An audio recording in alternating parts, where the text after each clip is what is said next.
Join me here. Thank you. A lot of information there. A lot. I'm talking fast. So changing the perception of a brand is difficult and expensive. Talk about the process of deciding to continue to invest in yellow brand versus throwing it out and building another one. Yeah, I mean, that was a tough decision. We had a lot of discussion in France also regarding the Yellow Pages brand. Basically, when you talk to customers and users, that's the best way to have an answer. They say, basically, Yellow Pages is the major reason why customers open their door today and the major reason why they don't sign with us. So it's a difficult choice because obviously letting go the Yellow Pages brand means you lose your main argument to talk to small companies. But obviously you cannot let the brand in the situation it is today, because if you let the brand in the situation it is today, it's a handicap and no more an asset. So it's fair also to say that in the assessment, this company never invested in advertising for years and years because of the financial difficulties. So we spent, I think, around $2 million in 2012, $6 million in 2013, so not real money. So what we decided with the board is really give a chance to the Yellow Pages brand by investing money just to say, we are a digital brand now, or will be a digital brand. We are no more only a print brand. So that's a significant amount of money, but the cost of doing that and the risk is much less than creating a new brand. We had example in the UK, for example, with the Hebrew brand, which changed to Yale, changed to Hebrew and others. Yeah. Well, it was very difficult. It cost a lot of money, and it's a big, big bet. So we prefer to stick to Yellow Pages and invest in the Yellow Pages brand. Okay. Now, sales is a big topic of conversation this afternoon. You said you changed over 70% of your sales organization.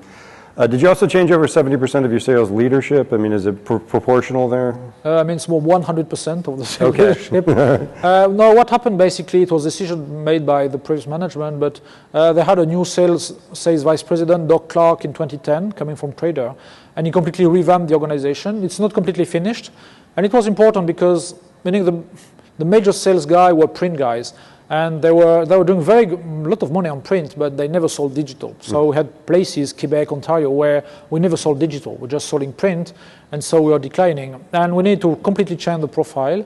And also, as I said, now we are in another process where we want to have more hunters and less farmers, which we had in the past. So it's ongoing. Sure. At the end of the day, we change 100% of the team over the next. And could you describe very briefly who is a salesperson for you today versus the past was obviously an old line print rep, but who sells for you today? You know, the salespeople today are really people focusing about the customer account. In the past, if you think about print, when you go to print, you see your customer one time a year. No more, because you print a book one time a year. Now you need to talk to your customer every month or every 2 months. You need to give feedback about traffic. You need to really know the activity of people to propose them different solutions. For example, if you talk about florists, you need to find a specific solution for them in February, for Valentine's Day or weather. Well, in print, meaning if you go to print in August, you will never sell a plant in February.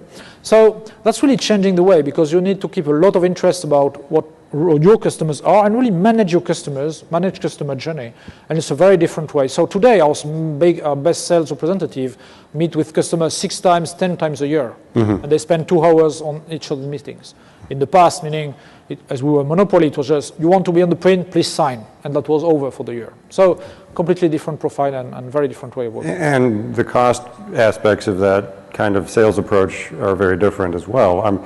Do you feel a lot of pressure to move more into telesales and more into some sort of automated, maybe at the lower spend level? I mean, what sort of thinking have you done there? So we have a lot of telesales, and we have more and more in the future. But it's also fair to say one of the big advantages of the Yellow Pages business is we have 1,000 people in Canada, but our cost of sales is only 15 to 16% of our total revenues.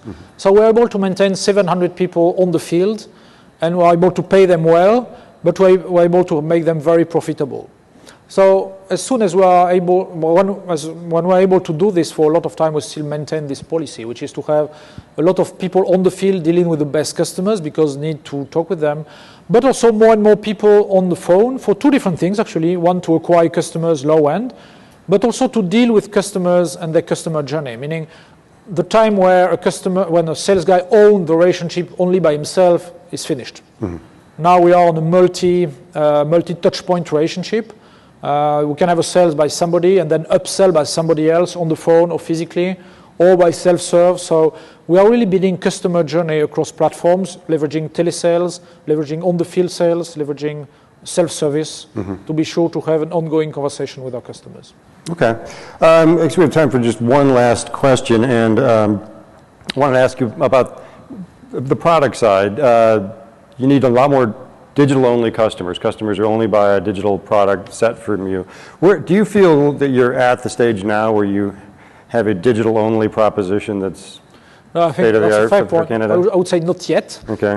We try to have it. Basically, the big change in our business is historically, as Yellow Pages, we sold the media.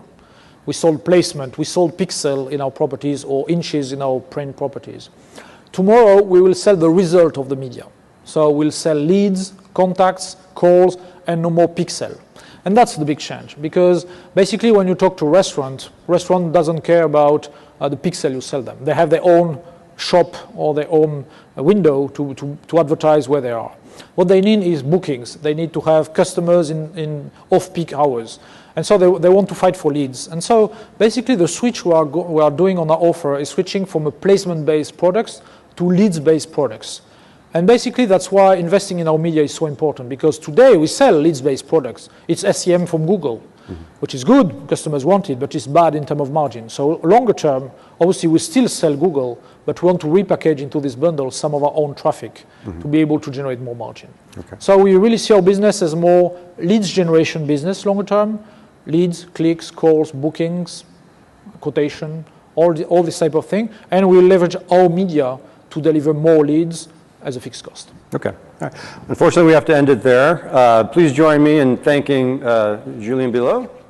Thank you. Have a good day. Thank you very much.